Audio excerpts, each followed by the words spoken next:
એકવાર પ્લુટોની પાસે એક વૃદ્ધ દર્શન કરવા માટે આવ્યા. એટલે પ્લુટોએ સહજ પ્રશ્ન પૂછો, કેમ છો, આનંદમાં?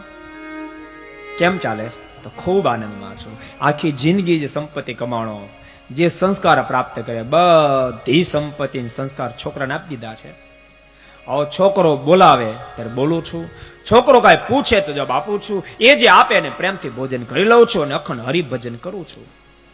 અને એ વખતે પ્લુટોના મોઢામાં શબ્દ નીકળ્યા, વિચાર બધા જો પ્રાપ્ત કરી લઈને તો આખી દુનિયામાંથી ઝઘડા પૂરા થઈ જાય. ભક્તો, ઝઘડા વિરામ પામી જાય. શીખજો. અમુક ઉંમર થાય, વ્યવહાર છોકરાને સોંપી દઈ અને પછી સલાહ આપે ન કરવી. છોકરો પૂછે તો કહેવું, અને પૂછ્યા પછી કરે છે કે નથી કરતો એની સામે ન જવું. ભક્તો, સુખની પ્રાપ્તિ થશે.